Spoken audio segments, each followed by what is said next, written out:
আমরা নিজেকে খুব মুহাসাবা করা দরকার।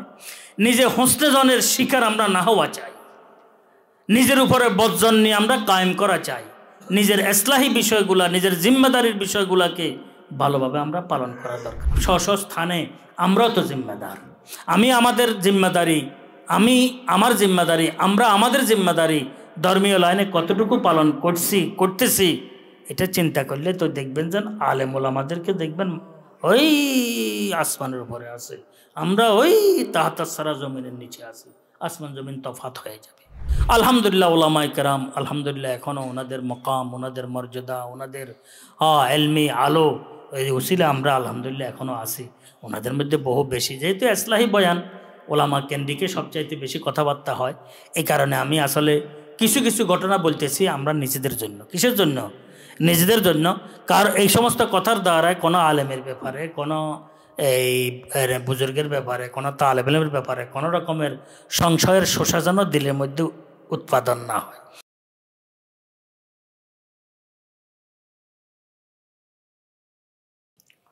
সুবহানাকা লা ইলমা লানা ইল্লা মা আল্লামতানা ইন্নাকা আনতাল আলিমুল হাকিম।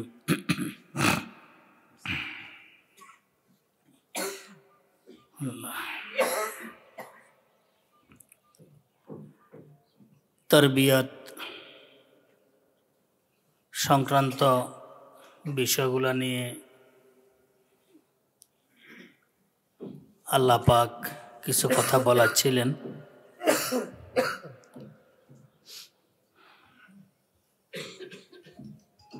আসলে আমি মাঝে মধ্যে কথা একটি বলে থাকি যে আমরা যারা এখন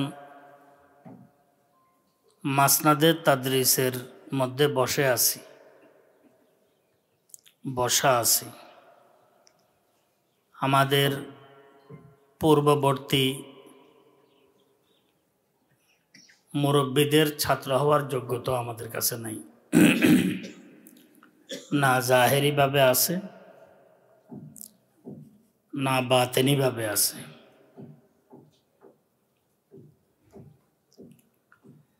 না কাল আছে, না হাল আছে। আমরা খুবই দুর্বল। যখন কোনো একটি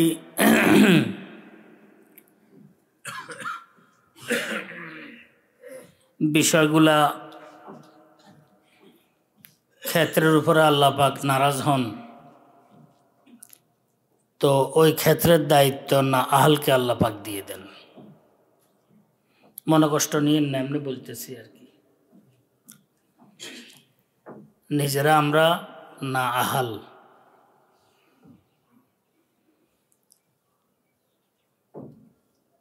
আমি কতটুকু নিজের স্তরে স্থানে দুর্বল সেটা বলার অপেক্ষা রাখে না।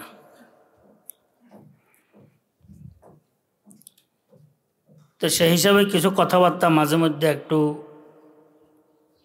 কড়া হয়ে যায়, শক্ত হয়ে যায়। তো এটার জন্য আমি ক্ষমার প্রার্থী।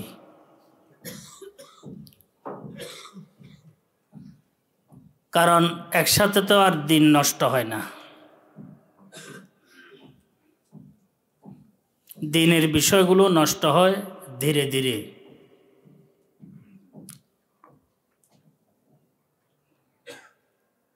আর দিনের পুরোপুরি দায়িত্ব আমরা লেবাসওয়ালাদের উপরে ন্যস্ত।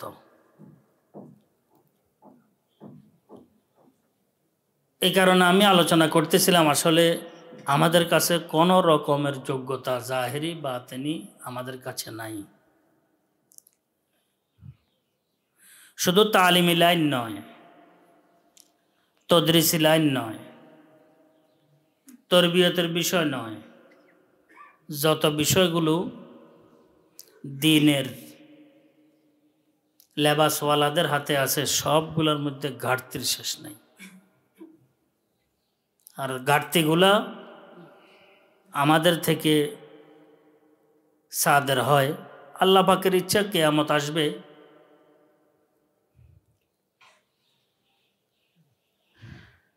কিয়ামত অত্যাসন্ন।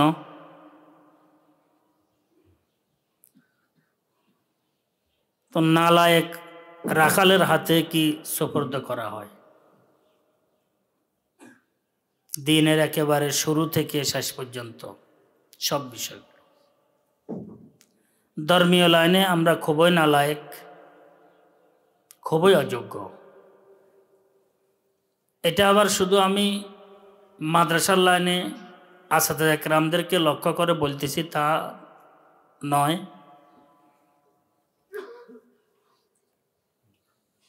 দিনের দায়িত্ব তো সবার উপরে ন্যস্ত। আমি একজন বাপ হিসাবে, একজন মা হিসাবে, বড় ভাই হিসাবে, পরিবারের জিম্মাদার হিসাবে সবার উপরে কি আসলে দিনের দায়িত্ব বর্তায় না? ওলামায়ে কেরাম তো কথাবার্তা বলবেন, রাহাবরি করবেন, দিক নির্দেশনা দিবেন, বাস্তবায়নের দায়িত্ব তো সবার উপরে সশস্ত্র অনুযায়ী। তা আমি বাপ হিসাবে আমি ধর্মীয় লাইনে কতটুকু দায়িত্ব পালন করতেছি? আমি স্বামী হিসাবে আমি ধর্মীয় লাইনে কতটুকু দায়িত্ব পালন করতেছি? দ্বীনি লাইনে, ধর্মীয় লাইনে। আমি বড় ভাই হিসাবে, বড় বোন হিসাবে, মা হিসাবে কতটুকু দায়িত্ব আমি পালন করতেছি ধর্মীয় লাইনে?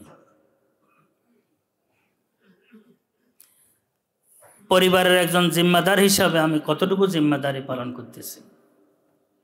বিষয়গুলো যদি আমরা চিন্তা করি, গোড়া থেকে আগা পর্যন্ত, শুরু থেকে শেষ পর্যন্ত, জিরো থেকে শেষ অঙ্ক পর্যন্ত সবগুলার একই অবস্থা।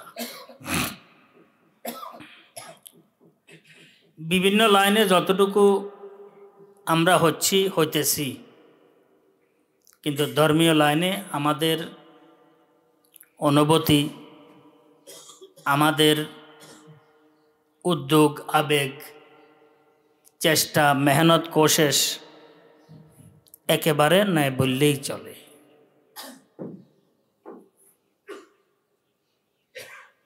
কিন্তু ওলামায়ে কেরাম আমাদের দায়িত্ব বেশি আর কি।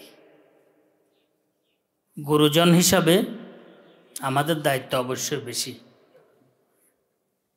আমাদের মধ্যে ফিকির থাকা দরকার, কি করা যায়, কি করতে হয়, কিভাবে করতে হয়, কিভাবে করলে ভালো হয়।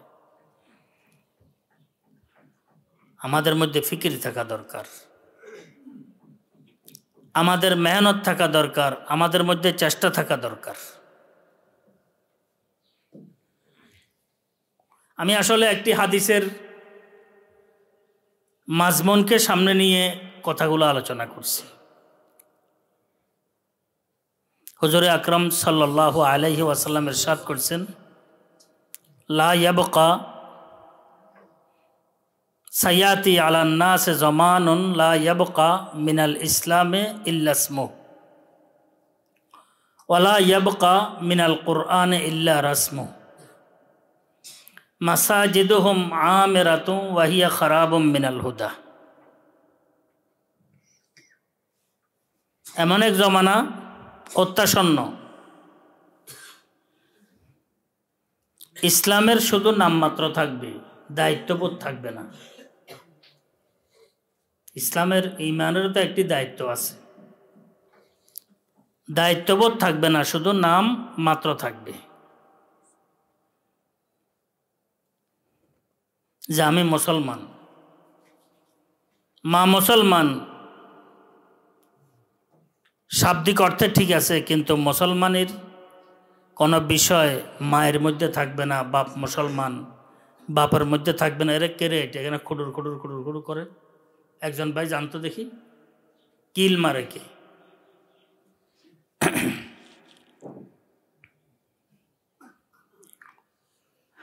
পরিবারের জিম্মাদার মুসলমান, কিন্তু সাধারণত মুসলমানের বিষয়গুলার অনুভূতি, এটা ধরে রাখার অনুভূতি, এটার প্রচারের অনুভূতি, এটা বাস্তবায়নের অনুভূতি সাধারণত থাকবে না। বাস নামে মাত্র মুসলমান।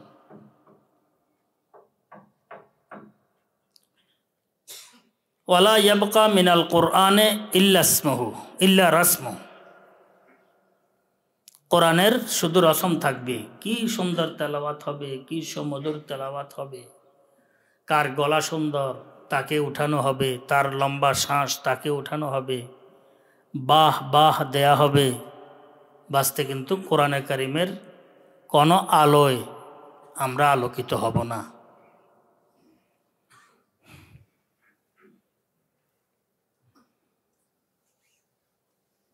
কোরআনে কারিমের তাফসির করব, কোরআনে কারিমের ব্যাখ্যা দিব, ওয়াজ করব, নসিহত করব, এটা জীবের গোড়া থেকে আগা পর্যন্ত থাকবে, কণ্ঠনালীর নিচে যাবে না। দিল নষ্ট হয়ে যাবে, দিল ধ্বংস হয়ে যাবে। আর মূল রাজধানী হচ্ছে আমাদের দিল, কল্ব, এটা কিচ্ছু থাকবে না।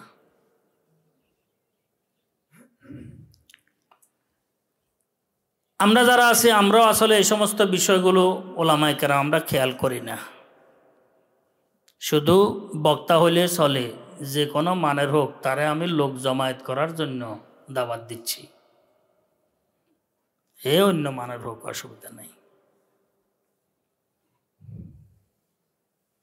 কারি হইলে চলে, যে মানের হোক, যে রূপের হোক, আমরা তাকে বড় মেহমান হিসাবে কি দাওয়াত দিচ্ছি। নাজায়েজ নয়, কিন্তু গ্রহণ তো আওয়াম করতেছে, গ্রহণ তো আমরাই করাচ্ছি। শুনলে বড় আশ্চর্য যাবেন আপনারা। আল ফিকহ আলা মাযাহিবিল আরবা একটি কিতাব আছে মনে হয়, আমাদের এখানেও আছে, মানে আমাদের কার্যক্রমগুলো দেখেন, সেখার মধ্যে জায়দি ফেকার ভিন্নভাবে আলোচনা করা হয়েছে। জায়দি ফেকা মানে শিয়ার ফেকা, অথচ সমস্ত আহলুস সুন্নাহ ওয়াল জামাতের আকিদার বৈরী আকিদা ধারণকারী গোত্র হচ্ছে, গোষ্ঠী হচ্ছে শিয়া। সমস্ত নামাজের ব্যাপারে, আজানের ব্যাপারে, তারপরে খোলাফায়ে রাশেদিনদের ব্যাপারে, হযরতে সাহাবায়ে কেরামদের ব্যাপারে, সর্ব বিষয় শিয়াদের ভিন্নতা অপরিষ্কার নয় বিষয়টি। কিন্তু ছোট মোটো আলেমে তো আর লেখেন নাই, মেধা দিছেন আল্লাহ পাক, লিখে ফেলছেন। সেখানে সাইয়েন জায়দি ফেরকা একটা আছে। জায়দি ফেরকা মানে ফেকে আরবা তো আছে, সাইর মাযহাবের ফিকহ তো আছে, আর উলামায়ে কেরাম এটার উপরে ইত্তেফাক ইত্তেহাদ কে সাইর মাযহাবের বাহিরে হক বর্তমানে বিদ্যমান নাই, নফসানিয়ত ছাড়া। কি ছাড়া? নফসানিয়ত ছাড়া। সাইর মাযহাবের অন্তর্ভুক্ত যিনারা, ওনারা একমাত্র সঠিক অনুসারী কোরআন ও সুন্নাহর, কিন্তু এর বৈরী যারা আছে, বাহিরে যারা আছে, এরা সঠিক অনুসারী নয়। কিন্তু কেউ হুজুগে চলের, কেউ নামে চলের, কেউ পরিবেশগতভাবে চলের, বাস চলতেছি আমরা। কথাগুলো তো আসলে ইলমি বিষয়, বোঝানোও বড় কঠিন, বোঝানোও বড় কঠিন। কি কোরআন হাদিস থাকতে মাযহাব কোত্থেকে আসলো, কথা তো একটা আসে। কোরআন হাদিসের পুরো ব্যাখ্যা বিশ্লেষণটাই চার রাস্তায় কি সীমাবদ্ধতা আসে গেছে।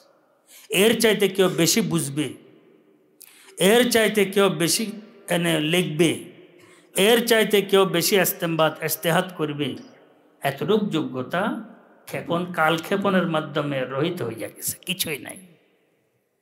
এখন বর্তমানে আমরা যারা মুজতাহিদ, আমরা আসলে ফাত্তান,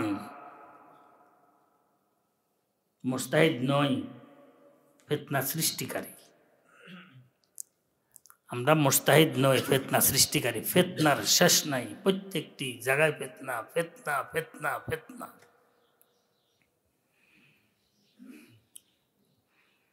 তো সেখানে জায়দি ফেকা লিখছেন, সেখানে জায়দি ফেকা মানে শিয়ার ফেকা, অথচ শিয়ার কোনো ফেকা নাই। শিয়া আহলুস সুন্নাহ ওয়াল জামাতের অন্তর্ভুক্ত নয়। পুরা বিশ্বের হক্কানি রব্বানি আলেম ওলামাদের মতে শিয়া কাফের, বর্তমান যে শিয়া দল আছে এরা কি কাফের। খোমেনির কিতাব আমি নিজে পড়ছি, খোমেনি সাহেবের কিতাব করাচি থাকতে আমি নিজে পড়ছি। খোমেনি সাহেব বলছেন দুনিয়ার মধ্যে, আমি নিজে পড়ছি, এটা কারো থেকে শুনি নাই। আল্লাহ আমাদেরকে হেফাজত করেন। আলোচনা করতেও ইচ্ছে করে না, কারণ আমাদের মন মানসিকতাগুলা গলত বিষয়গুলা গ্রহণ করে। গলত বিষয়গুলো শোনার পর আমাদের আসল বিষয়ের মধ্যে টলমল এসে যায়, দুর্বলতা এসে যায়। আল্লাহ ক্ষমা করেন, কেউ যদি বলে কোরআনে কারিমের মধ্যে বহু কিছু সংশোধনীয় আছে, এই কথা যদি কেউ বলে, আল্লাহ হেফাজত করেন, তো আমাদের মন মানসিকতা এত খারাপ, আমাদের সংশয়ের বীজ দিলের মধ্যে রোপিত হইয়া যায়, সন্দেহের বীজ। হ্যাঁ, কিছু তো বলছেন, বুঝেন নাই কথাটি। আল্লাহ হেফাজত করেন। অথচ পুরা দুনিয়ার ওলামাই কারাম আহলে হক একমত, ওয়াল মুনাজ্জালু আলার রাসূল সাল্লাল্লাহু আলাইহি ওয়াসাল্লাম নকলান মুতাওয়াতিরান বেলা শুবহাতিন হুয়া ইসমুল লিন নাজমে ওয়াল মানা জামিআ। এটা উপর আহলুস সুন্নাহ ওয়াল জামাতের আকীদা, পুখতা আকীদা, একটু হেরফের হইলে শেষ। এটা আল্লাহ পাকের পক্ষ থেকে নাজিলকৃত। এটা এমনভাবে নাজল হয়েছে, নকলান মুতাওয়াতিরান, ধারাবাহিকভাবে এনে পৌঁছে গেছে আমরা পর্যন্ত, বেলা শুবহাতিন, এটার মধ্যে কোনো রকমের কি নাই, সংশয়ের অবকাশ নাই। বেলা শুবহাতিন হুয়া ইসমুল লিন নাজমে ওয়াল মানা জামিআ। কোরআনে কারিমের ব্যাপারে গিয়ে লফজ ব্যবহার করেন না। উসুলিন রাহিমাহুমুল্লাহ তাআলা কেমন আজীব, আল্লাহ উলামায়ে কেরামদেরকে জাযায়ে খায়ের দান করেন। নজম ব্যবহার করেন, কি ব্যবহার করেন, নজম ব্যবহার করেন। হুয়া ইসমুল লিন নাজমে ওয়াল মানা জামিআ, লফজ নয়, উদ্দেশ্য হয়েছে নজম মানে লফজ। যেভাবে লফজ শব্দগুলা গাঁথা আছে, এটা নজ তো আসল বলা হয় মতি, এই গাঁথার যেই কি রশি আছে, রশির মধ্যে মতি গাঁথা থাকে, এটা নজম বলা। যেমন তাসবির মধ্যে দানাগুলা কি থাকে, এভাবে মণিমুক্তা গাঁথা থাকে কিসের মধ্যে, রশির মধ্যে, ধাগার মধ্যে, টাগার মধ্যে, এটাকে নজম বলা হয়। এবারতগুলাকে সুন্দরভাবে, শব্দগুলাকে সুন্দরভাবে সাজিয়ে গুছিয়ে সহজ অর্থবোধক করাকে নজম বলা হয়। এটা হচ্ছে শের গজলের অর্থে। এটা লিন নজমে এমন এক শব্দ বলছেন, সেখানে সব কিছু এসে গেছে, সৌন্দর্যের ব্যাপারটি এসে গেছে, গাঁথার বিষয়টি এসে গেছে, আর লফজের শব্দের বিষয়টি এসে গেছে। গাঁথাটাও এমনভাবে কে মানবের কোনো রকমের সেখানে কোনো কি চুল রাখতে হয়নি, চুল রাখতে হয়নি। কিন্তু কোরআনে কারিমের ব্যাপারে আল্লাহ আমাদেরকে হেফাজত করেন, আল্লাহ আমাদেরকে হেফাজত করেন। কত অপপ্রচার, কত অপপ্রচার, কত অতিরঞ্জিত কথাবার্তা, আমরা এগুলো যেন কখনো না শুনি, কখনো দিলে না বসাই। আল্লাহ তুমি আমাদেরকে হেফাজত করো। আমার তো কমইলেও খুতবা লম্বা পড়ি, আমি বিভিন্ন মাহফিল টাহফিল গেলে সময় একেবারে 15 মিনিট সময় খুতবা লম্বা পড়ি। কেন? খুতবার মধ্যে সব বিষয়গুলো আছে। আলহামদুলিল্লাহ নাহমাদুহু, আল্লাহর হামদ আছে। ওয়ানাস্তাঈনুহু, আল্লাহর থেকে সাহায্য আছে, চাওয়া আছে। ওয়ানাস্তাগফিরুহু, সেখানে ইস্তিগফার আছে। ওয়ানাউযু বিল্লাহি মিন শুরুরি আনফুসিনা, সবচেয়ে বড় আল্লাহ পাকের উলুহিয়তের সবচেয়ে বড় বিপরীত যে দাও, যে ভূত, সেটা হচ্ছে নফস আম্মারা। এবারে বলা হয়েছে ওয়ানাউযু বিল্লাহি মিন শুরুরি আনফুসিনা। আহলুল্লাহ, আউলিয়া আল্লাহ, এটার পিছে বেশি পড়ছেন। কে দিল ঠিক হইলে মানুষ ঠিক হইয়া যায়, দিল ঠিক না হলে মানুষ ঠিক হয় না। দিল ঠিক হইতে হয়, কলবকে ঠিক করতে হয়। এটা আবার ওনাদের ইস্তেমবাত নয়, সরওয়ারে কায়নাত সাল্লাল্লাহু আলাইহি ওয়াসাল্লাম ইরশাদ করছেন, আলা ইন্না ফিল জাসাদি লামুযগা ইজা সালুহাত সালুহাল জাসাদু কুল্লু ওয়া ইজা ফাসাদাত ফাসাদাল জাসাদু কুল্লু আলা ওয়াহিয়াল কলব। দেহের মধ্যে এমন একটি গোশতের লথড়া আছে, টুকরা আছে, যদি এটা ঠিক হয়ে যায় পুরা দেহের সব বিষয়গুলা, বিতর্গত বহিরাগত আনুষঙ্গিক যত বিষয় আছে সবগুলা ঠিক হয়ে যায়। আর যদি সেটা নষ্ট হয়ে যায় সব বিষয়গুলা নষ্ট হয়ে যায়। আলা ওয়াহিয়াল কলব, সেটা হচ্ছে কি কলব। সেটাকে বোঝানোর জন্য রু বলে কেউ, কলব বলে কেউ, নফস বলে কেউ। যত রু থাকুক, রু বলি,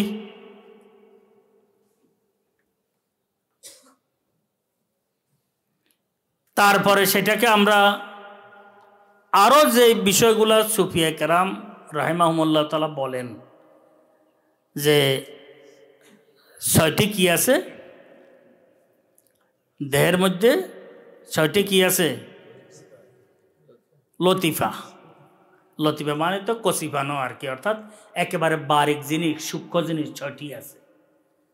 লতিফায়ে কলব আছে, লতিফায়ে রু আছে, লতিফায়ে নফস আছে, লতিফায়ে বুঝছেন তো, তারপরে আরও কি কি আছে লতিফা, এখন আমার স্মরণে আসতে 6 রকমের লতিফা আছে। ক রকমের বুঝেন তো? এই 6 রকমের লতিফা সুফিয়া কেরাম এগুলা নিজেদের কাশফ এবং অন্তরকে আলোকিত করার পর, যদিও ওনারা এগুলা প্রাপ্ত হয়েছেন, বুঝেছেন, মূল লতিফা হচ্ছে কলব।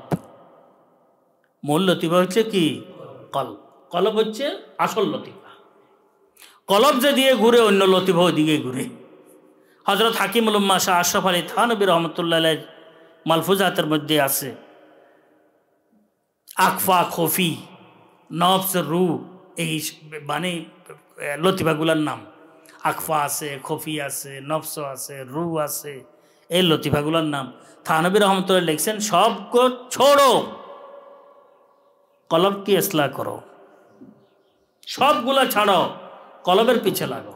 কলব ঠিক হইলে সব লতিফা ঠিক হয়ে যায়। কলব ঠিক না হলে যত লতিফা ঘুরে বা কাম হইত না, কাজ হবে না। আর লতিফায় কলব হাদিসের দ্বারা সাবিত। হাদিসের দ্বারা কি সাবিত? খাতাম আল্লাহু, কোরআনের দ্বারা সাবিত লতিফায় কলব। তো সুতরাং কলবের ইসলাহের চিন্তা করো। এই কারণে এই সুফিয়া কেরাম সেটাকে নফস দিয়ে তাবির করা হয়। এই কারণে ইসলাহে নফস বলে। কি বলে? ইসলাহে নফস বলে। কলবের বিষয়টিকে ইসলাহে নফস বলে। এটার কলব ঠিক করে দেওয়া সব বিষয়গুলো আল্লাহর রহমতে ঠিক হয়ে যাবে। লতিফায়ে কলব। তো আমি আপনাদের খেদমতে বলতে চেয়েছিলাম কি,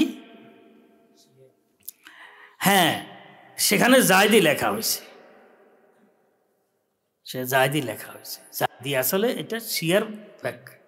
আসলে কিন্তু আহলুস সুন্নাহ ওয়াল জামাত সর্বসাধারণ হক্কানি রব্বানি আইম্মা হযরত ওলামা নয়, পূর্ববর্তী আইম্মা হযরত যিনারা ছিলেন, মুজতাহিদিন হযরত, মুহাদ্দিসিন হযরত, ওনারা বলছেন এটা কে রে, এটা এরকম করে ঠুকুর ঠুকুর ঠুকুর, কে করে রে এটা?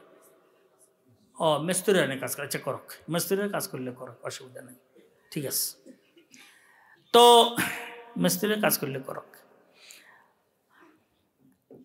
বলছেন চার মাযহাবের বাহিরে কোন হক এখন তালাশ করে কেউ বের করবে এমন যোগ্য বাপের বেটা এখনো কি হয় নাই, তৈয়ার হয় নাই, সৃষ্টি হয় নাই। চার মাযহাবের ভিতরে কি হক, কিন্তু আমরা কিতাব লিখতে গ্রহণযোগ্যতার জন্য সেখানে শিথিলতা অর্জন করি। আমরা অন্যদেরকেও কি করি, হ্যাঁ, অন্তর্ভুক্ত করার চেষ্টা করি আমরা, বুঝছেন? তো আজকে কিছু মেহমান আসছিলেন, মেহমানুল্লাহ কথা বলতে বলতে আমি বললাম যে ওই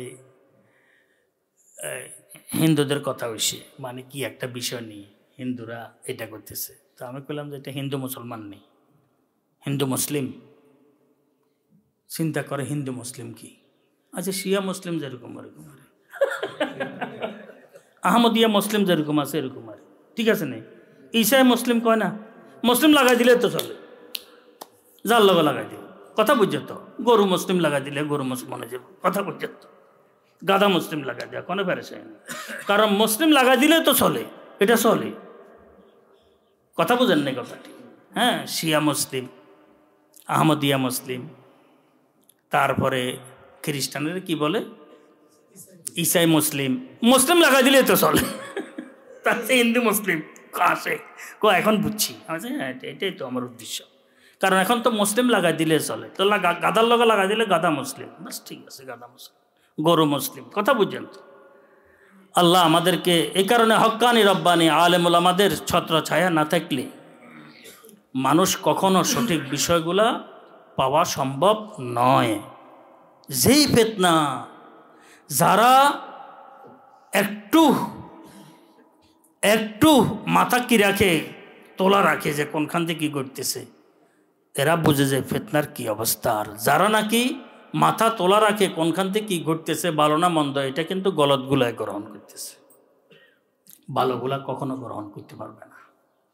আর এর চাইতে বহু ভালো ওই সমস্ত মানুষ যারা মাথায় তোলে না, নিজের কাজে নিজে আছে, বাস লা ইলাহা ইল্লাল্লাহু মুহাম্মাদুর রাসূলুল্লাহ, এরাই হয়েছে আসল।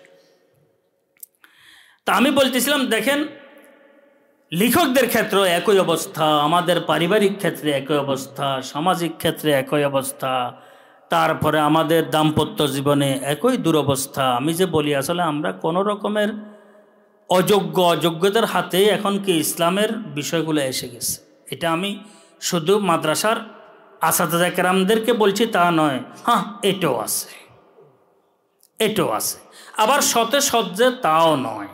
আলহামদুলিল্লাহ ভালো, কিয়ামত পর্যন্ত আল্লাহ পাক একটি দল কলিল হলেও কম হলেও আল্লাহ পাক রাখবেন। লা তাজালু তায়ফাতুম মিন উম্মতি মানসুরিনা আলাল হক, হকের উপরে মানসুর থাকবে একটি ছোট্ট দল হলেও, এদেরকে কেউ কি করতে পারবে না, বিলুপ্ত করতে পারবে না। 2 নম্বর, ওয়ালা ইয়াবকা মিনাল কোরআন ইল্লা রাসমু। তো একখানে গেছি গত পরশু, আলেম ওলামারা বহু ছিলেন, তো একজনের প্রশংসা করে যে অমুকখানে তো এমন এক মাহফিল হয়েছে যে সেখানে তো মানে বিশাল জনসমাবেশ, কেরাতের অনুষ্ঠান ছিল, আমিও গিয়েছিলাম সেখানে। তা আমি ওলামায়ে কেরামদেরকে বললাম, প্রশংসা করিবেন ঠিক আছে, বহু মানুষ হয়েছে, কিন্তু আগন্তুক নতুন সাজের ডিজাইনের মেহমানদের অনুসরণ করা যাবে না। বুঝেন নাই কথাটি? কারি সাহেব আছেন, দাড়ি নাই, কারি সাহেব আছেন ক্লিন শেভ, একদম সে পরিষ্কার, বুঝছেন, টুপি ইত্যাদি ঠিক নেই, বস কারি সাহেব চলে। তো বলছে ওগুলা গ্রহণ করিয়েন না, এমনি ঠিক আছে, কেরাত সুন্দর করছে, সুন্দর করতেছে, এটা ঠিক আছে, কিন্তু আমাদের বাংলাদেশের সর্বসাধারণ হক্কানি রব্বানি আলেম ওলামাদের মধ্যে এখনও যত কিছু সাধারণ কিছু পাওয়া যায়, পুরা বিশ্বের মুসলিম রাষ্ট্রগুলোর মধ্যে তালাশ করেন, আর জাহির ও নোয়ানুল বাতেন, জাহিরিভাবে কিছুই পাওয়া যায় না, কিছুই পাবেন না। আমরা শুকর আদায় করা দরকার আল্লাহ পাকের দরবারে, শুকর আদায় করা। আমরা এখনো সঠিক হইতে চাইলে আমরা সঠিক হওয়াটা আমাদের জন্য, ঠিক হওয়াটা, সঠিক রাস্তা গ্রহণ করাটা আমাদের জন্য কি সহজ। আমাদের এখানে এক ওস্তাদ বিদেশে তাবলিগে গেছেন, ইথিওপিয়া তাবলিগে গেছেন, সেখানে তো মেয়েরাও দাঁড়ায় প্রস্রাব করে, ওই আছে কিনা কো এটারে ফাম্পাস আছে, ফাম্পাস দিয়ে দাঁড়ায় প্রস্রাব করে, কথা বুঝছেন, মেয়েরাও দাঁড়ায় প্রস্রাব করে, ছেলেরা তো প্রস্রাব দাঁড়াইয়ে করে, বসে করে না। তো আর ওইখানে তো আপনার আমাদের এই নবীন আহলে হাদিস ভাইদের এই চর্চা বেশি। বুখারী শরীফের কপি একটা আছে, কথা বুঝছেন তো, তকরারে হাদিস ছাড়া রাখছে, এটা বগলের তলে রাখে, মাঝে মধ্যে মসজিদগুলোর মধ্যে আছে, জায়গায় জায়গায় এগুলা এরা কোরআন শরীফের মতন মোতালা করে আর এটার উপরে আমল করে। কোনো আলেমেরও দরকার নাই, কোনো ইমামেরও দরকার নাই, কারো থেকে জিজ্ঞেস করারও দরকার নাই। কথা বুঝছেন তো? এখান দিয়ে পড়ে, এখান দিয়ে আমল করে। কথা বুঝছেননি? ডাক্তারি পড়ে আর এখান দিয়ে সার্জারি করে। কথা বুঝেননি? ডাক্তারি পড়ি সার্জারি করা যায় না। থিওরিক্যাল ভিন্ন জিনিস, প্র্যাকটিক্যাল কি ভিন্ন জিনিস। প্র্যাকটিক্যাল আপনার থিওরিক্যালের দ্বারা প্র্যাকটিক্যাল আসে না, এটার জন্য আপনার সোহবতে থাকতে হয়। এলেমেরও থিওরিক্যাল ভিন্ন, প্র্যাকটিক্যাল ভিন্ন। বুঝছেন? কেউ ডাক্তারি পড়ে নাই কিন্তু একজনের সাথে ছিল প্র্যাকটিক্যাল, এ আল্লাহর রহমতে যে পড়ছে তার থেকে বহুগুণ ভালো পারবে সে। বুঝেন না কথাটি? এই কারণে আহলুল্লাহ আল্লাহওয়ালাদের এখানেও যারা নাকি এই এলেম কম কিন্তু আল্লাহর রহমতে সোবত প্রাপ্ত হয়েছে, হ্যাঁ, কাদ আসলাহা নফসাহা, নিজের নফসের ইসলাহ হয়ে গেছে, আল্লাহর রহমতে ইসলাহ করে ফেলছে। আমাদের মুরব্বীদের মধ্যে বড় বড় মুরব্বী এমন ছিলেন যারা বহু বড় এলেমের অধিকারী ছিলেন না, কিন্তু নিজের ফিক্রে আখিরাত নিয়ে চিন্তা ভাবনা ছিল, নিজের আমল নিয়ে চিন্তা ভাবনা ছিল, নিজের জিম্মাদারি নিয়ে চিন্তা ভাবনা ছিল, নিজের দায়িত্বের বিষয়টি নিয়ে ফিকির ছিল। আল্লাহ পাকের ফজল করম এরা অল্প সময় বড় হয়ে গেছেন। সাইয়্যিদুত তায়েফা হাজি আমদাদুল্লাহ মুহাজির মক্কি রহমতুল্লাহ দেখেন কেমন হাজি। তারপর আমি এই আজকে স্মরণে পড়ছি আমার হযরত শাহ সুফি সদরউদ্দিন সাহেব রহমতুল্লাহ আলাইহি, শাহ সুফি সদরউদ্দিন সাহেব রহমতুল্লাহ আলাইহি দেখেন কেমন পুলিশ অফিসার ছিলেন। এক নজরে হযরত শাহ আবু বকর সাহেব রহমতুল্লাহ আলাইহি সুফি সদরউদ্দিনের হযরত শাহ সুফি সদরউদ্দিন বানিয়ে দিয়েছেন। জি, প্র্যাকটিক্যালের দাম বেশি। এখন তো থিওরিক্যাল নিয়ে টানা হেঁচড়া, প্র্যাকটিক্যালের বিষয়টি নাই। থিওরিক্যাল নিয়ে টানা হেঁচড়া, খালি এলেম খালি এলেম খালি এলেম। কথা বুঝছেন তো? বড় এক পেরেশানির বিষয়। হযরত মুফতি সাঈদ আহমদ পালনপুরি রহমতুল্লাহ উনি লিখছেন, আসলে আমাদের ছাত্রদেরকে নষ্ট করছে দুইটা শব্দ। এই দুইটা শব্দ ডিকশনারি থেকে বাইর করে দেওয়া দরকার, মাদ্রাসার পরিভাষা থেকে বাইর করে দেওয়া দরকার। একটা হয়েছে ফারেক, মাদ্রাসা থেকে ফারেক হয়েছে, দাওরা ফারেক হয়েছে। আর একটা হয়েছে ফাজল হয়েছে। এনে ফারেক হইবে সাথে সাথে আল্লামা হয়ে যায়। কি হয়ে যায়? কথা ফারেক হওয়ার সাথে সাথে আল্লামা হয়ে যায়। কথা বুঝছেন তো? বড় এক আজীব অবস্থা।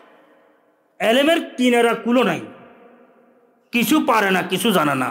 হযরতুল আল্লাহ মুফতি শহীদুল্লাহ সাহেব দামাত বরকাতুল্লাহ আলিয়া হাফেজাহুল্লাহ, কিরে হাফেজাহুল্লাহ। কথা বুঝছেন তো? আমি বলতেছিলাম আসলে আমরা তো কোনো মোতালা ইত্যাদি কিছু করতে পারি না, আমাদেরকেও আল্লামা বলে, আল্লামা ডাকে, আল্লামা বলে, আল্লামা ডাকে।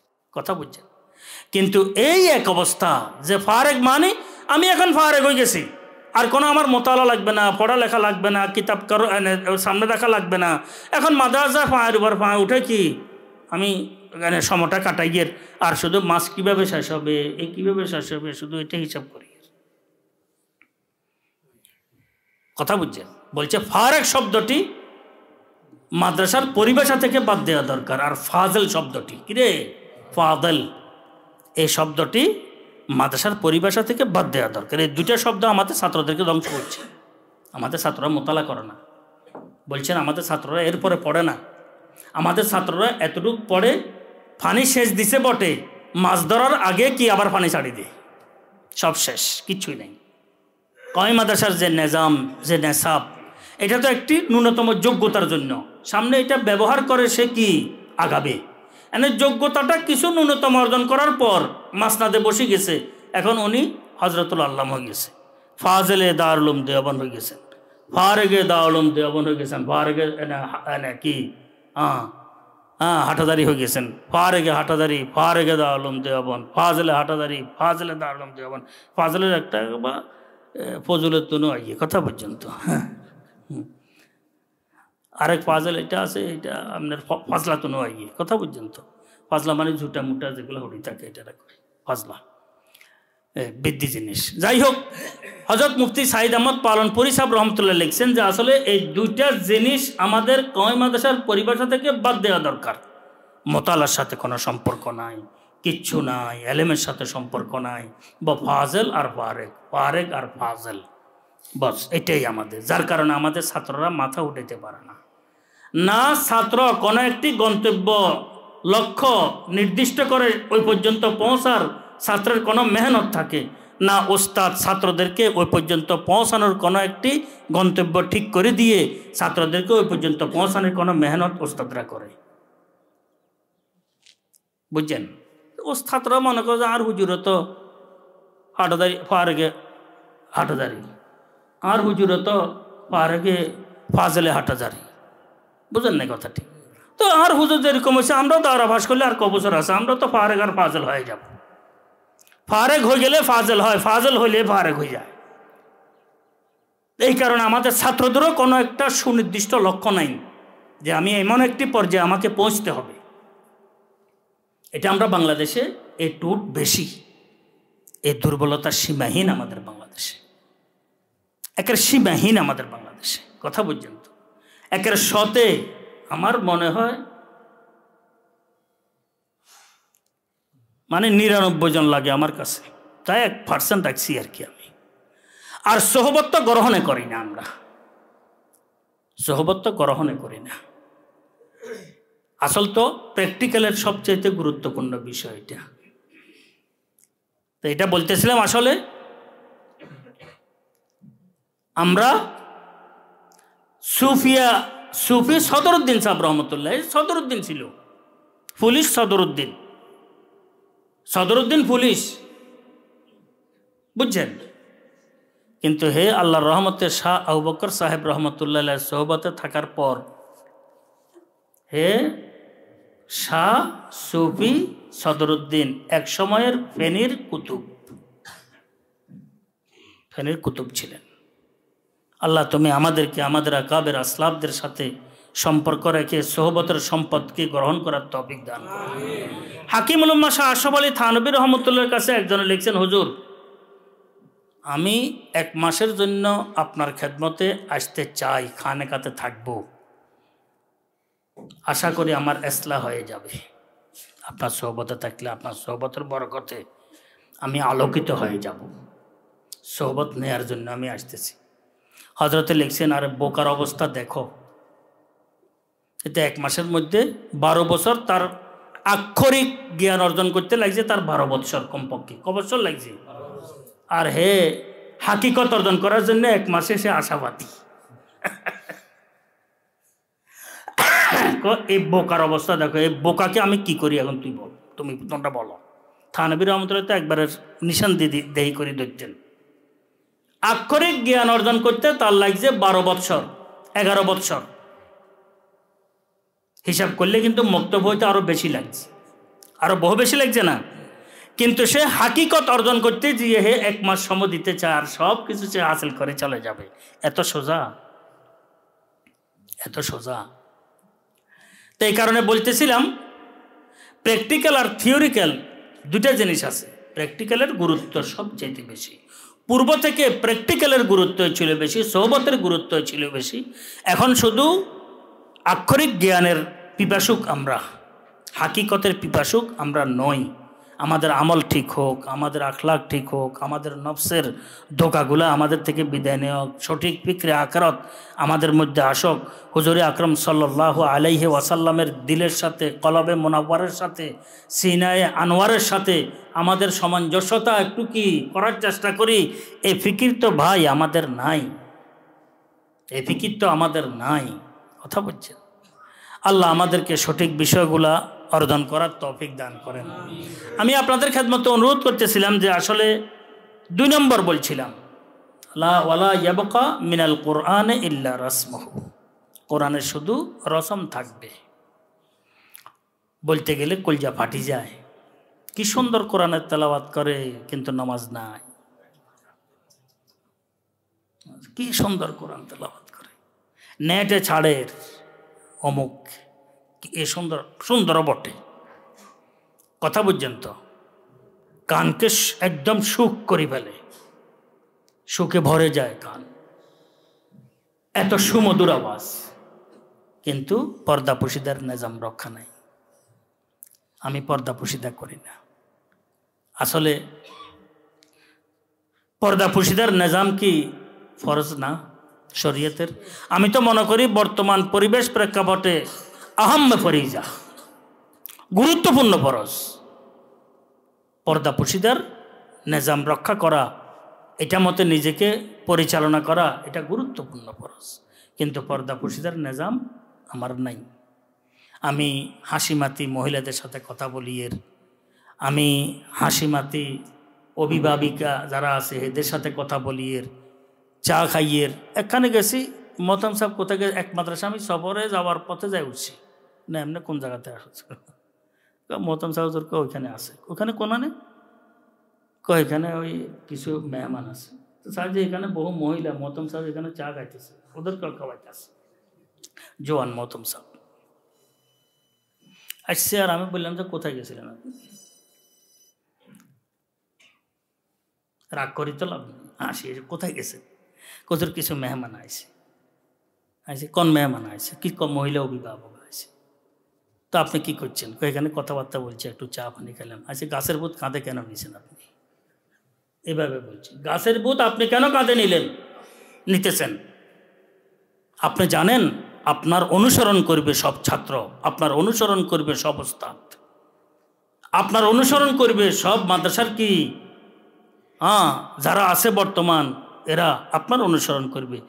আপনি কেন সেখানে গেছেন? আপনি কি শিক্ষা দিবেন? আপনার থেকে কি শিক্ষা নিবে এরা? মহিলা একটা দুটা নত, 7-8টা হুজুরে এখানে আসে, কথাবার্তা বলে, কথা শুনে যার, সব দেখা যার পাশের রুমে। তো আলহামদুলিল্লাহ ইস্তেহাদ ভালো, হুজুর আর হবে না, আরো হইতো না, আরো হইতো, যা করছেন এটা তো বাসবা করতে করতে তো কে আমার আরো হইতো।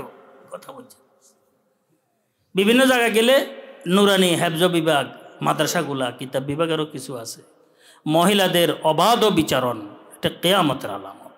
ভাই আমরাই বাঁচি না, আমরাই নিজেকে নিজে রক্ষা করার চেষ্টা চিন্তা করি না, মানুষ কি শিখবে আমাদের থেকে?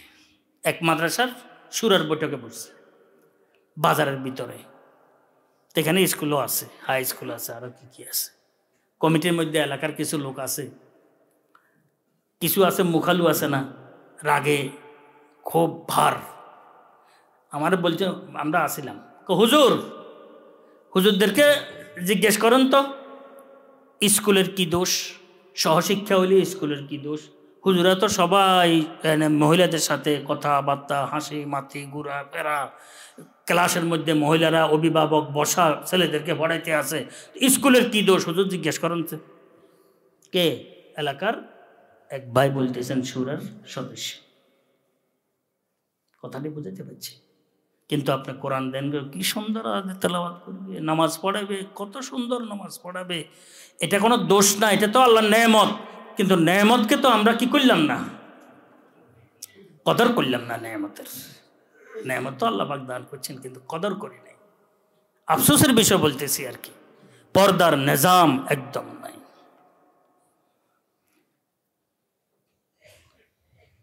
রং তামাশা, পুরা বিশ্বের কোনখানে কি হইতেছে, আমি এটা বলতেছি না অপব্যবহার করতেছেন, কিন্তু মোবাইল আমাদেরকে শেষ করে দিতেছে। পড়াইতে গেলে পড়াইতে পারে না, জিমায় জুরায়। কেন? রাত্রে রোজা ছিল, কথা বুঝছেন তো, ঘুম থেকে রাত্রে হুজুর কি ছিল। এখন হড়াইতে গেলে হুজুর একবার এদিকে ডাকে, একবার এদিকে ডাকে, কোনো মতে ঘড়ি চায়, কীভাবে উঠবে, কথা বুঝে এখান থেকে সময় কাটাবে। তাহলে এ তো আসলে সময় দেয় ছাত্রদেরকে, কিন্তু কোরবানি দিতে পারবে না। সে কি দিতে পারবে না? আর ছাত্র কোরবানি ছাড়া ছাত্র গড়ে না, সময় দিলে ছাত্র গড়বে না, কখনো গড়বে না। হুজুর এই ফেরেশান, এই জিরার, এই জুমার, কথা পর্যন্ত কলম একটা দিয়ে কাগজ লেখেছে, এটারে পুরা বাংলাদেশের নদীর কি মানচিত্র অঙ্কন করতে আছে এখানে। এটা আমি নিজের সচক্ষে দেখছি, যে এই কারণে কজির, কথা পর্যন্ত এরকম অঙ্কন করা নদীর খাল অঙ্কন করছে বাংলাদেশের, কথা পর্যন্ত এটা আমি নিজের সচক্ষে দেখছি। এক হুজুরের বলতেছে, এই কারণে বলতেছে, তোমার কি পাইছে, কেন এত তুমি পাগল মোবাইলের, কি চাও এখানে? তুমি চিন্তা করো যে আমি এত বছর চাইলাম, কি লাভ হয়েছে আমার? কি লাভ হয়েছে আমার? কিচ্ছু লাভ নেই। সময় নষ্ট, টাকা নষ্ট, মেধা নষ্ট, ডাস্টবিন হয়ে যেতে আছে, ডাস্টবিন হয়ে যেতে আছে। স্বস্তি নষ্ট, শান্তি নষ্ট, ঘুম নষ্ট, জিম্মেদারি নষ্ট, স্বাস্থ্য নষ্ট, সুস্থতা নষ্ট, বহু সময় আরো বহু রকমের রোগে কি আক্রান্ত হইয়া যায়। কথা বুঝছেন? কিন্তু আমরা এটা নিয়ে স্টাডি করতে আছি, সবসময় স্টাডি করি, পাস ঘুরাই। কথা বুঝছেন তো? ঘুরাই কি বলবো, বলতে গেলে ঘটনার কোনো শেষ নাই। কিছু বাইরের লোকও আছে, বাইরে আছেন, তো কবি যে হুজুর আছে এত দোষ, আর সবার কাছে দোষ। এটা আসলে হজরত রহমতুল্লাহ লিখছেন, ये डेग का चावल नहीं है कि आप ऐसको दबा कर सब पर ये हुक्म लगा दे के सब क्या पक गया। কইছে এটা ডেক্সির চাউল নয় যে আপনি একটা টিপে আর বলছেন সব ভাত কি হয়ে গেছে। পাকিস্তানে ভাতের চাউল কয়, কথা বুঝছেন তো? হ্যাঁ, মানে চাউলেরও চাউল কয়, ভাতেরও কি কয়, চাউল কয়। তো কইছে এটা ডেগের হান্ডির ভাত নয় যে একটা টিপে আপনি এটা বলবেন যে সব ভাত কি হয়ে গেছে, নরম হয়ে গেছে। আলহামদুলিল্লাহ, হক্কানি রব্বানি আহলুল্লাহ, আল্লাহওয়ালাদের আলহামদুলিল্লাহ ভিতরে ভিতরে অভাব নাই। আল্লাহ তুমি আমাদেরকে ওনাদের স্বভাব, চরিত্র, আমল, আখলাক, জাহের বাতেনের সাথে সম্পৃক্ত থাকার তৌফিক দান করো। আমাদেরকে তুমি কি করো, আলোকিত করে দাও। আরে বহু আল্লাহওয়ালা আছেন, এক মুহূর্ত নষ্ট করে না। আপনি ফিকির, নিজের ফিকির, দিনের ফিকির, জিকির আজকার, তসবিহ তাহলিল, মোরাকাবা, মহাসাবা, এটার মধ্যে সময়গুলো কাটতেছেন। বহু আল্লাহওয়ালা আছেন, হাজার হাজার আল্লাহওয়ালা আছেন আল্লাহর রহমতে। না হয় আসমানের জায়গায় থাকতো না, বুঝছেন? আসমানের জায়গায় থাকতো না। তো আমি যে আসলে কিছু কথাবার্তা বলি, তো আমার বাইরের বুঝি বাইরে আছেন, এটা অবশ্য ডেক্সির কি নয়, হান্ডির ভাত নয় যে একটা ব্যাপারে বললে যে সবাই এরকম নাউজুবিল্লাহ হয়ে গেছে, এমন না। আলহামদুলিল্লাহ ভালো, বহু আল্লাহর রহমত। এখনো ওর আলেমুল আমাদের মধ্যে, আমাদের দেশে লেবাসওয়ালাদের মধ্যে ভালোর পরিমাণ বহু বেশি। ভালোর পরিমাণ কি বহু বেশি, আল্লাহর রহমতে বহু বেশি। তো আমাদের ওই তবলিগের যে ভাই গেছে, এখানে কথা বলতেছিলাম, ইথিওপিয়া।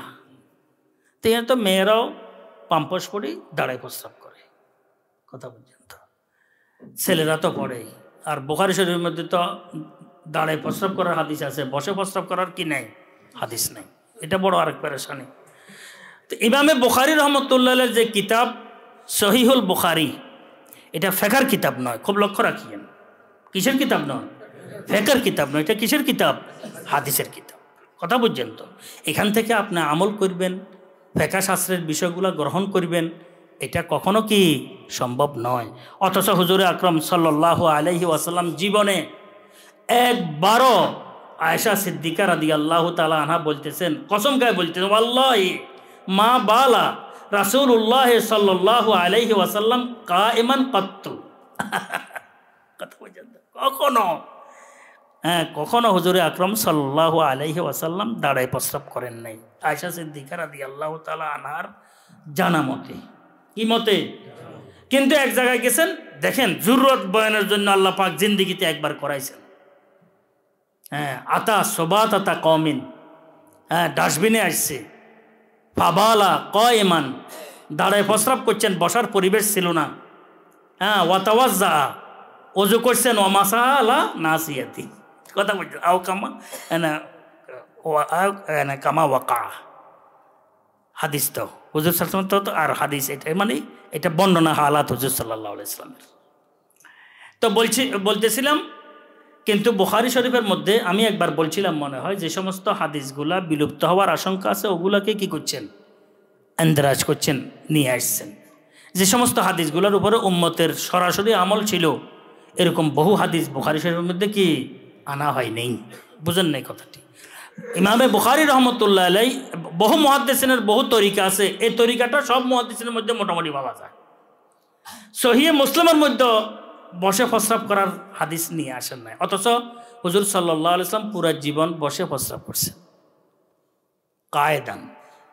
উম্মতের আমল শুরু থেকে এখন পর্যন্ত বসে প্রস্রাব করা, একবার ওজরের কারণে বয়ানের জাওয়াজের জন্য ওজর হইলে কি করবা তোমরা, এটার জন্য একবার শুধু বালা কয়মান, ঠিক আছে নি? এখন এটা সুন্নত হয়ে গেছে। কি হয়ে গেছে? এটা হাদিস, এটা সুন্নত নয়। যেই হাদিসের উপরে উম্মতের আমল থাকে না, এটা সুন্নত হয় না। বুঝেন নাই কথাটি? এই কারণে হাদিস আর সুন্নতের মধ্যে কি আছে? ফরক আছে। যে হাদিসের উপরে উম্মতের আমল থাকে, এটা সুন্নতে পরিণত হয়ে যায়, এটাকে সুন্নত বলা হয়। আর যে হাদিসের উপরে উম্মতের আমল থাকে না, এটা কি নয়? সুন্নত নয়, এটা কি? হাদিস। আর আমরা হচ্ছি আহলুস সুন্নাহ ওয়াল জামাআহ। আমরা সুন্নতওয়ালা, শুধু হাদিসওয়ালা নই। কিরে? শুধু হাদিসওয়ালা নয়, বরং কি যে হাদিসের উপরে আমল হয়েছে, এর পরবর্তী খোলাফায়ে রাশিদিন রাদিয়াল্লাহু তাআলা আনহুম, হযরতে সাহাবায়ে কেরাম রাদিয়াল্লাহু তাআলা আনহুম আমল করছেন, আজ পর্যন্ত ধারাবাহিকভাবে আমল হয়ে আসছে। ওই হাদিসগুলোর উপরে আমরা আমল করি। হুজুর আকরাম সাল্লাল্লাহু আলাইহি ওয়াসাল্লাম ইরশাদ করছেন, বনি ইসরাইল 73 ফেরকায় বিভক্ত হয়েছে, আমার 72 ফেরকায়, আমার উম্মত 73 ফেরকায় বিভক্ত হবে। কুল্লুহুম ফিন্নার ইল্লা মিল্লাতাম ওয়াহিদা আল্লাহুম্মা ফাজনা মিনাল মিল্লাহ আদ-দাখিলা ফিন্নার। ওই মিল্লাত থেকে আল্লাহ আমাদেরকে হেফাজত করা, যেগুলো দাখিল ফিন্নার হবে। ইল্লা মিল্লাতাম ওয়াহিদার অন্তর্ভুক্ত করো মাওলাই কারীম। কথা কথা কথা আরেক দিকে চলে যায়। তো বলতেছিলাম, সাহাবায়ে কেরাম জিজ্ঞেস করলেন, ওই ওমা হিয়া মান হিয়া ইয়া রাসূলুল্লাহ, ওই মিল্লত যেটা বেহেশতে যাবে ওটা কারা? 73 ফেরকার পুরাপুরি বর্ণনা তো মুশকিল, যেটা বেহেশতে যাবে এটা এরা কারা? আছে না জি? হুজুর আকরাম সাল্লাল্লাহু আলাইহি ওয়াসাল্লাম ইরশাদ করেন, মা আনা আলাইহি ওয়া আসহাবি, মা আনা আলাইহি ওয়া আসহাবি। আমার সাহাবারা যে তরিকে আছে, এটাকে বলা হয় সুন্নত। আর আমি যে তরিকে আছি, এটা হয়েছে কি? আহলুস সুন্নাহ ওয়াল জামাআহ, এখান থেকে বলা হয়। তো ইথিওপিয়া থেকে গেছে, তো এখানে বললেন যে আসলে আমরা আলামিন হুজুর বলছি, সবাই তো প্রস্রাব করতে। একজনে বললেন যে ওইখানে একটা ইসলামী আইন গবেষণা কেন্দ্র আছে, মানে ফেকা কি ফেকা কেন্দ্র, অর্থাৎ এটাকে বলা হয় আমরা দারুল ইফতা, ফতোয়া বিভাগ। ওখানে তালিম দেওয়া হয়, ওখানে একটু যান, বহুত কিছু শিখতে পারবেন, দেখতে পারবেন। উনি যাই তালাশ করি, দেখে যে কিছু নাই। মেয়েরা, ছেলেরা, ছেলে মানে কত জানেননি? ছেলে মানে 22, 23, 24, 25 বছর, 30 বছর যারা আছে। মেয়েরা মানে 22, 23, 24, 25 বছর। এখানে ছেলে বলে মেয়ে বলে আর কি। এটা তো আসলে জোয়ান কথা পর্যন্ত, জোয়ান যারা, যুবক যারা, যুবতী যারা, এরা। তো এখানে এই চিন্তা করে, কিরে আমি কোন জায়গাতে আসলাম? সবাই টাই, কোট, প্যান্ট, টাই পরা, কথা বলছেন, এ পড়তেছে একসাথে পড়তে। যিনি বড় মুফতি সাহেব আছেন, উনিও হুবহু একই, টাই পরা, প্যান্ট পরা, কোট পরা, কথা বুঝছেন তো, বাস পড়াইতেছে। তো চিন্তা করলেন যে জিজ্ঞেস করি তো, যে আমি বড় মুফতি, এই এলাকার বড় মুফতি কে? আসলে ওনাদের দোষ নাই, পরিবেশগতভাবে এমন হয়ে গেছে। আমরাও থাকতে পারতাম না যদি আমরা সেখানে থাকতাম। আল্লাহ তুমি আমাদেরকে হেফাজত করো। হুজুর আকরাম সাল্লাল্লাহু আলাইহি ওয়াসাল্লাম ইরশাদ করছেন, দোয়া শিখিয়েছেন, আল্লাহুম্মা ইন্নী আউযু বিকা মিন ফিতনাতিদ দুনিয়া, আল্লাহুম্মা ইন্নী আউযু বিকা মিন ফিতনাতিদ দুনিয়া, আছে না জি, ওয়া আযাবিল আখিরা মিন ফিতনাতিদ দুনিয়া। দুনিয়ার যত রকমের ফিতনা, ইবতিলা, ইমতিহান আছে, এগুলা থেকে হেফাজত করো আল্লাহ। আমরাও যদি ওই পরিবেশে থাকতাম, আমরা লাপাতা হয়ে যেতাম, আমাদের অস্তিত্ব থাকতো না। এমনি এখানে বসে বসে হয়তো আলোচনা করতেছি, লাগে যা আলোকিত আছে, এটা আল্লাহর রহমত, এটাকে আমি বলতেছিলাম। এরপরে ওনার সাথে কথাবার্তা বলতেছে, একটা মেয়ে একদম শর্ট প্যান্ট পরে এনে দৌড়ি আসতেছে। তো মুফতি সাহেব বললেন যে এটা আমার ওয়াইফ, এর জন্য দোয়া করিস। এই জকিংয়ে গেছিল, কোথায় গেছিল, মানে একটু দৌড়াদৌড়ি মধ্যে এক্সারসাইজে গেছিল, কথা বলবি, এর জন্য দোয়া করিস যেন সুস্থ থাকে। তো বলতেছিলাম আসলে মুসলমানদের অবস্থা এমন, বুঝেন নাই কথাটি, মুসলমানদের অবস্থা এমন। আমি বলতেছিলাম, আমি খুতবা যদিও সময় কম থাকে, খুতবা পুরা পড়ি, সেখানে ওয়া নাউযু বিকা মিন শুরুরি আনফুসিনা ওয়া মিন সাইয়্যাতি আমালিনা, এতে গভীর গৌর করলে তো বহু কিছু। সব কিছু এখানে এসে গেছে, সব কিছু এখানে এসে গেছে। ওয়া নাউযু বিকা মিন শুরুরি আনফুসিনা, এই আনফুসিনা থেকে কথা উঠছিল আর কি, ওয়া মিন সাইয়্যাতি আমালিনা। এরপরে আরো ধমাকা, মান ইয়াহদিহিল্লাহু ফালা মুদিল্লা লাহু ওয়া মান ইউদ্লিলহু ফালা হাদিয়া লাহু। কেমন ধমাকা! এখানে হুজুরের কথাও নাই, মুজুরের কথাও নাই, মুক্তাদির কথাও নাই, ইমামের কথাও নাই, ছাত্রের কথাও নাই, ওস্তাদের কথাও নাই, আল্লাহর ইচ্ছা। তু গনি আজ হর দো আলম মন ফকির, তু গনি আজ হর দো আলম মন ফকির, রোজে মাহশর ওজরে হায়ে মন পজির। আল্লাহ পাক গনি, কারো মহতাজ নন আল্লাহ পাক। শত মহতাজির ভিতর দিয়ে যদি আমরা আল্লাহ পাকের একটু রেজামন্দি পাইতে সক্ষম হই, তো মনে করতে হবে কামিয়াবি আর চাবিকাঠি আমার হাতে এসে গেছে। শত মেহনত এবং কোরবানির মাধ্যমে। আল্লাহ তুমি আমাদেরকে কোনো রকমের এমতেহান দিও না, এমতেহানের সম্মুখীন করিও না, আমরা পারবো না। আমি তো আগে বলছি যে আমরা অযোগ্য, আমাদের পূর্ববর্তী মুরব্বীদের সামনে তিফলে মক্তব হিসেবে বসার যোগ্যতা আমাদের কি নাই, এটা তো আমি আগেই বলছি। তো বলতেছিলাম এই কারণে ধমাকা দেখেন, এখানে আসি আমাদের সব আমরা ছত্রভঙ্গ হইয়া যাই, আমাদের একদম মেরুদণ্ড ভেঙে যায়, হাত একদম খালি হয়ে যায়, সামনে একদম কি হতাশাগ্রস্ত অবস্থা এসে যায়, কোনো রাস্তা খোলা থাকে না, বন্ধ থাকে। কি নিজের আমল, কি নিজের আখলাক, কি নিজের খেদমত, কি নিজের তালিম, কি নিজের তরবিয়ত, কি নিজের দাওয়াত, কি নিজের তবলিগ। আল্লাহ আমাদেরকে হেফাজত করেন। কি বয়ান, কিচ্ছুই থাকে না। মান ইয়াহদিহিল্লাহু ফালা হাদিয়া ফালা মুদিল্লা লাহু ওয়া মান ইউদ্লিলহু ফালা হাদিয়া লাহু। এটা হচ্ছে ধমাকা, ধমাকা।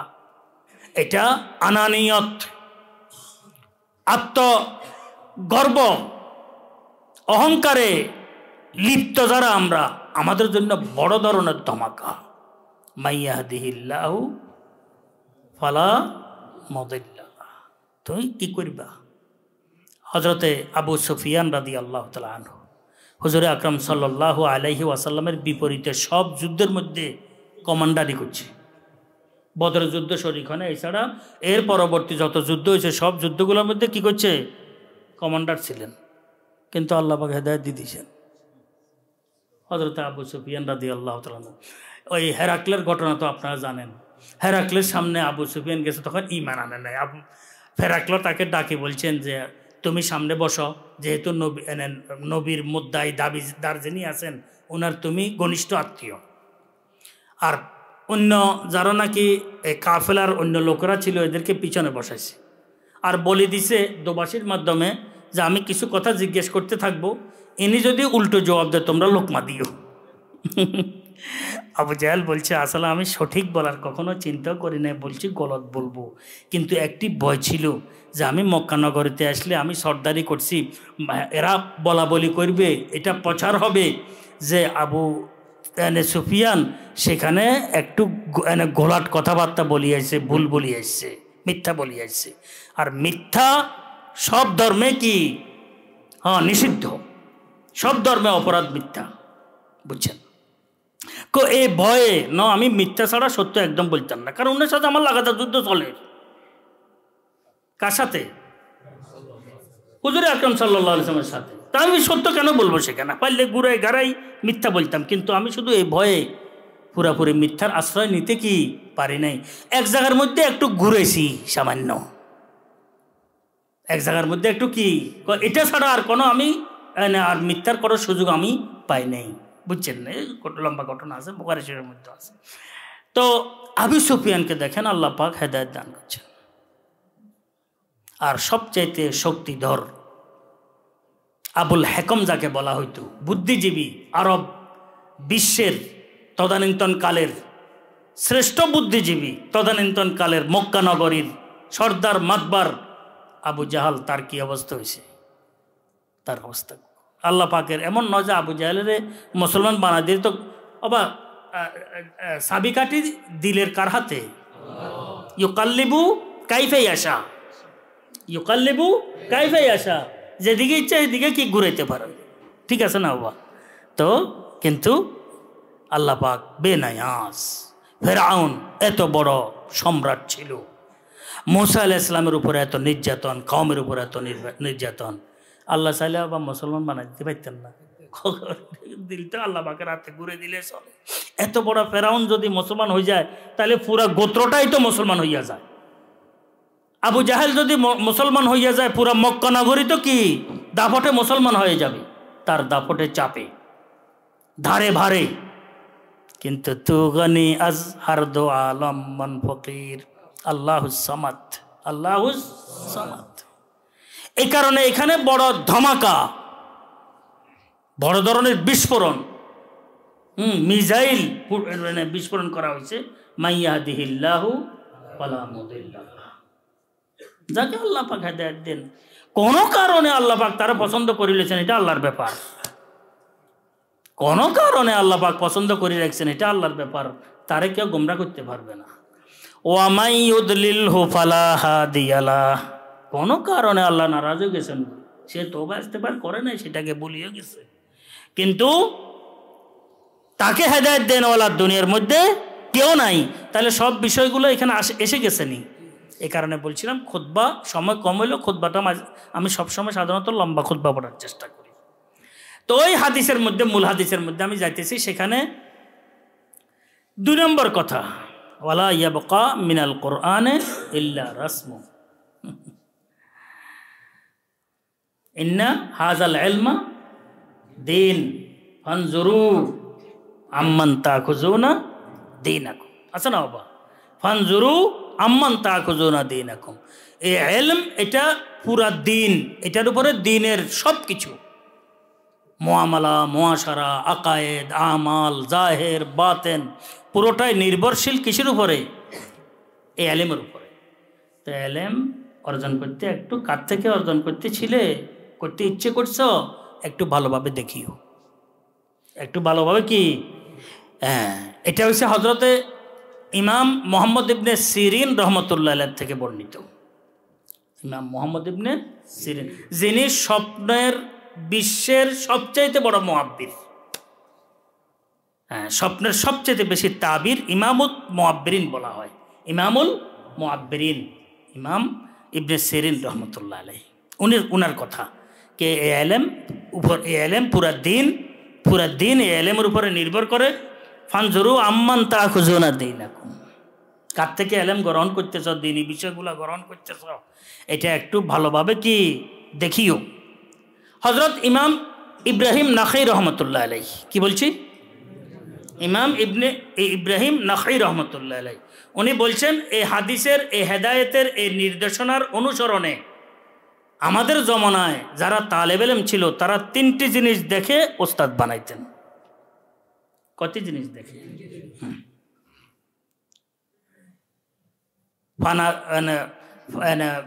3টি জিনিসের মধ্যে একটি হচ্ছে এরা দেখতেন, ইয়ানজুরুনা, দেখতেন ইলা সালাতিহি, এর নামাজ কীরকম, নামাজের মধ্যে একাগ্রতা কীরকম, নামাজের মধ্যে ইতমিনান কীরকম, নামাজের মধ্যে খুশু কীরকম, নামাজের মধ্যে তার তাওয়াজ্জু কীরকম, আরাকান আহকাম পালনে কতটুকু সে আন্তরিক। নামাজ সব ইবাদতের বিষয়গুলোকে পরিষ্কার করে বলে দেয়, বহিঃপ্রকাশ নামাজের মাধ্যমে হয়। হাজি, তো ইলা সালাতিহি, ফায়ানজুরুনা ইলা সালাতিহি, নামাজ দেখতেন, ওয়া ইলা হাইয়াতিহি, তার চলাফেরা সুন্নত মোতাবেক কিনা, লেবাস পোশাক সুন্নত মোতাবেক কিনা, হ্যাঁ, এটা দেখতেন। ওয়া ইলা সামতিহি, তার আখলাক সুন্নত মোতাবেক কিনা। এই 3টে জিনিস দেখে ওস্তাদ নির্ণয় করতেন। 1 নম্বর হচ্ছে কি, নামাজ। ও ভাই, নামাজের ব্যাপারে দুর্বলতা সীমাহীন আমাদের মধ্যে। আজকে হয়তো আমরা নামাজ ঠিক করার পিছনে লেগে যাব ইনশাআল্লাহ, ধীরস্থিরভাবে পড়ব, সুন্নত মোতাবেক পড়ব, ইচ্ছে করে সূরা কেরাত তাসবিহ তাহলিল আদায় করব। তারপরে আল্লাহ পাক দেখতেছেন এই মানসিকতা নিয়ে আমরা কি নামাজ আদায় করব, এবং এই নামাজ পড়ার পর আবার মুহাসাবা করে আগামী নামাজের জন্য শুদ্ধভাবে প্রস্তুতি গ্রহণ করব, শুদ্ধ করার। এইভাবে জীবনটা কেটে গেলে তো কামিয়াবি এসে যাবে আল্লাহর রহমতে। এক নামাজ নয়, 1 বছর নয়, 2 বছর নয়, 10 বছর নয়, 20 বছর নয়, নামাজ ঠিক করা বড় কঠিন বিষয়, বড় কি কঠিন বিষয়। তো এই কারণে বলতেছিলাম ওয়াইলা হাইয়াতিহি, তার অবস্থা কীরকম জাহেরি, ওয়াইলা সমতিহি, তার বাতিনি অবস্থা কীরকম, আখলাক কীরকম। তো এই কারণে বলতেছিলাম আসলে আমরা যারা মুআল্লিমিন হজরত আছি, আমাদের মধ্যে 3টি বিষয় হজরত ইব্রাহিম নাখাই রহমতুল্লাহ আলের যে ব্যাখ্যা দিয়েছেন, যে 3টি বিষয় হজরত ইমাম ইবনে সিরিন রহমতুল্লাহ আলের বর্ণনা এবং নির্দেশনার ক্ষেত্রে, এই 3টি বিষয় আমরা কি খেয়াল করা দরকার, এগুলো অর্জন করার চেষ্টা করা দরকার। 3 নম্বর হাদিসের হচ্ছে লা ইয়াবকা মিনাল ইসলামে ইল্লা ইল্লাসমহু ওয়ালা ইয়াবকা মিনাল কোরআন ইল্লা রাসমহু মাসাজিদুহুম আমিরাতুম ওয়া হিয়া খারাবুম মিনাল হুদা। মসজিদগুলা আবাদ হবে কিন্তু হেদায়েত থাকবে না। কি থাকবে না? ওরে আল্লাহ, এখানে এক অর্থ তো হইছে সুন্নত থাকবে না, যেটা আমরা সাধারণত অর্থ করি, মনেরে বুঝাই। কিন্তু আমারে ফুলগাজীর হজরত রহমতুল্লাহ বয়ান করি আসার পর কবা অমুক কিতাবে এটা তো আরো মারাত্মক ব্যাখ্যা দিয়েছেন। আরেকটি হাদিস কয় এখানে হেদায়েত মানে ইমান থাকবে না। মাসাজিদুহুম আমিরাতুম ওয়া হিয়া খারাবুম মিনাল ঈমান, নামাজ পড়বে ইমান নেই। এমন সময় এসে যাবে, আমার মনে হয় আমাদের উপর দিয়ে এটা কি ঘুরতেছে, বিততেছে। আমরা নিজেকে খুব মুহাসাবা করা দরকার। নিজে হোসনে জনের শিকার আমরা না হওয়া চাই, নিজের উপরে বজ্জন নিয়ে আমরা কায়েম করা চাই, নিজের ইসলাহি বিষয়গুলা, নিজের জিম্মেদারির বিষয়গুলাকে ভালোভাবে আমরা পালন করা দরকার। আল্লাহ পাক আমাদেরকে তৌফিক দান করুন। এই হাদিসের মধ্যে দায় কাকে দায়ী করা হচ্ছে? ইসলামের নাম থাকবে মাত্র, কাম থাকবে না। কোরআনের নিজাম থাকবে মাত্র, রু থাকবে না। মসজিদগুলা আবাদ হবে, হেদায়েত থাকবে না। কাদেরকে দায়ী করা হয়েছে? ওলামা উহুম শাররু মান তাহতা আদিমিস সামা মিন ইনদিহিম তাখরুজুল ফিতনাতু ওয়া ফীহিম তাউদ। বুঝছেন নি ভাই? ওলামা উহুম শাররু মান তাহতা আদিমিস সামা, ওলামাদেরকে দায়ী করা। ওলামা মানে ওলামা উহুম বলি, আল্লাহ পাকে মোটামুটি সারাই দিয়েছেন তাদের আলেমদেরকে। নবীর ওয়ারিস নয়, আল্লাহ পাকের নেক বান্দা নয়, তাদের আলেম। বুঝেন নাই কথাটা? ওলামা উহুম শাররু মান তাহতা আদিমিস সামা, মিন ইনদিহিম তাখরুজুল ফিতনা ওয়া ফীহিম তাউদ। ঘটনা একটা বলি শেষ করতেছি। হযরত মুফতি আজম মুফতি ফয়জুল্লাহ সাহেব রহমতুল্লাহ আলাইহি ইউস্তানজালু বিজিক্রিহির রহমা, ওই সমস্ত আল্লাহর বন্দার নাম যেখানে আসে সেখানে আল্লাহর রহমত নাযিল হয়। এই সমস্ত আল্লাহর বন্দাদের নামের দ্বারায় রহমত আশাবাদী আমরা হইতে পারি। আল্লাহ তুমি আমাদেরকে কবুল করো। যারা দেখছেন মুফতি আজম রহমতুল্লাহকে, মনে হয় একজনও এখানে নাই, একজনও নাই, দেখছেন না আপনি? আরে মাশাআল্লাহ, একজন আছে, এক ভাই আছে। अरे मुफ्ती आजम जनाबे मुफ्ती आजम ये में इरफान होते हैं, रवा उनसे हजारों चश्माए ईमान होते हैं। কথা বুঝছেন তো? হযরত শাহ নজরুদ্দিন নজির আহমদ সাহেব রহমতুল্লাহ শায়ের ছিলেন। ওনার শায়ের মুফতি আজম রহমতুল্লাহ প্রশংসায় উনি লিখছেন। ও ভাই, এই কারণে ভারতওয়ালা ওস্তাদদের অনুসরণ করা দরকার, নিজের জীবনকে কদর করা দরকার। ছাত্র সময় দিলে হবে না, ছাত্রের জন্য কোরবানি দিতে হবে। কিছু গড়াই যান, জিন্দা খেদমত করে যান। জিন্দা খেদমতের জন্য যাদেরকে আল্লাহ তৌফিক দান করছেন এরাই ভাগ্যবান। জিন্দা খেদমত সবচেয়ে কঠিন, জিন্দা খেদমতের জন্য কোরবানি দিতে হয়। মুফতি আজম রহমতুল্লাহ আলাইহির জীবনে এমন খেদমত করে গেছেন, এখনো বাংলাদেশের আনাচে কানাচে সুন্নতের মাতাল যারা, ওদের লিঙ্ক সম্পর্ক দেখবেন আকসর ব্যস্তর মুফতি আজম রহমতুল্লাহ আলাইহির সাথে। এটা রক্তের মাখা, অন্যগুলো হয়তো পাইছে আর কি, নিচে আর কি, বহু আছে আল্লাহর রহমতে, কিন্তু রক্তে মাখা আমার জানা মতে মুফতি আজম রহমতুল্লাহ শাগরিদ যারা, এরাই একমাত্র সুন্নতের পাগল, বেদাতের বিপরীতে অবস্থানকারী মুফতি আজম রহমতুল্লাহ আলাইহি। মুফতি আজম রহমতুল্লাহ আলাইহি কোনো দূর দরাজে সফরে যাইতেন না। চট্টগ্রাম টাউনে মনে হয় পুরা জীবনের লেখা আছে, দুইবার না কবার আসছেন, তাও জরুরত। কথা বুঝছেন?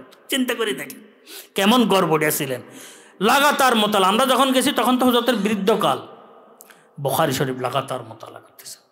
সকালে বসতেন, একবারে সকালে কতক্ষণে বসতেন, কোনো আমরা জাগির থেকে আসলে সেই সময় হজরত ইকরাম মোতালা করেন, বুখারী শরীফ মোতালা করেন। হেদায়া আর বুখারী শরীফের বেশি মোতালা করতেন মুফতি আজম রহমতুল্লাহ আলাইহি। তারপরে মুফতি আজম রহমতুল্লাহ আলাইহি এই এক মাহফিলে গেছেন গ্রামের, তিনি এক হুজুরে এই হাদিস বয়ান করছেন, আখেরি অংশ পড়েন নাই।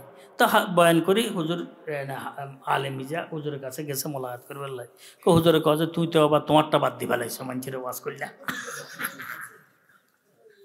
তুই তো তোমার জরুরতটা কি করি ফেলাইছ, বাদ দি ফেলাইছ, মানুষের ওয়াজ করলে এটা না হরণ দরকার ছিল। ওলামা হুম শাররু মান তাহাতা আদেমিস সামা মিন ইনদিহিম তাখরুজুল ফিতনা ওয়া ফিহিম তাউল। আল্লাহ তুমি আমাদেরকে সঠিক আলেম ওলামাদের অন্তর্ভুক্ত করো, হ্যাঁ, থাকার তৌফিক দান করো। বললাম যে আসলে কিছু কথা বলতেছি, আমার বাইরের কিছু ভাই আছেন, আলহামদুলিল্লাহ ওলামায়ে কেরাম, আলহামদুলিল্লাহ এখনও ওনাদের মকাম, ওনাদের মর্যাদা, ওনাদের এলমি আলো, এই উসিলা আমরা আলহামদুলিল্লাহ এখনও আছি। ওনাদের মধ্যে বহু বেশি, যেহেতু ইসলাহি বয়ান ওলামা কেন্দ্রিকে সবচাইতে বেশি কথাবার্তা হয়, এই কারণে আমি আসলে কিছু কিছু ঘটনা বলতেছি আমরা নিজেদের জন্য। কিসের জন্য? নিজেদের জন্য। কারণ এই সমস্ত কথার দ্বারায় কোনো আলেমের ব্যাপারে, কোনো এই বুজুর্গের ব্যাপারে, কোনো তালেবেলের ব্যাপারে কোনো রকমের সংশয়ের শোষা যেন দিলের মধ্যে উৎপাদন না হয়, এটা আমরা খুব কি করব, লক্ষ্য করব, খুব লক্ষ্য করব। তো এটা আমাদের ইসলাহি বয়ান হিসাবে কিছু ত্রুটি বিচ্যুতি আমাদের আলোচনা করা দরকার। আসলে আমাদের যে ত্রুটিগুলো আছে এগুলোরও আমরা মহাসভা করা দরকার, তো বুঝতে পারবো যে আমাদের কি অবস্থা। আমি যে একটু শুরু দিয়ে একটু আলোচনা করলাম, স্ব স্থানে আমরাও তো জিম্মেদার। আমি আমাদের জিম্মেদারি, আমি আমার জিম্মেদারি, আমরা আমাদের জিম্মেদারি ধর্মীয় লাইনে কতটুকু পালন করতেছি, এটা চিন্তা করলে তো দেখবেন যেন আলেম ওলামাদেরকে দেখবেন ওই আসমানের উপরে আছে, আমরা ওই তাহাতা সারা জমিনের নিচে আছি, আসমান জমিন তফাত হয়ে যাবে। কথাটা বুঝতে পারছি। এই কারণে এই আলোচনা করলাম। আল্লাহ পাক গলত চলত অতিরিক্ত আলোচনা যেগুলা ক্ষতিকর, এগুলার প্রতিক্রিয়া থেকে আল্লাহ আমাদেরকে হেফাজত করেন, আমাকে বিশেষ করে ক্ষমা করেন। যেগুলা জরুরি কথাবার্তা সর্বপ্রথম আমাকে আল্লাহ পাক আমল করার তৌফিক দান করেন, গ্রহণ করার তৌফিক দান করেন। সবাইকে আল্লাহ পাক আমল করার, গ্রহণ করার তৌফিক দান করেন। ও আখিরু দাওয়ানা আনিল হামদুলিল্লাহি রাব্বিল আলামিন। সুবহানাল্লাহি ওয়া বিহামদিহি, সুবহানাকাল্লাহুম্মা ওয়া বিহামদিক, আশহাদু আল্লা ইলাহা ইল্লা আনতা আস্তাগফিরুকা ওয়া আতুবু ইলাইক।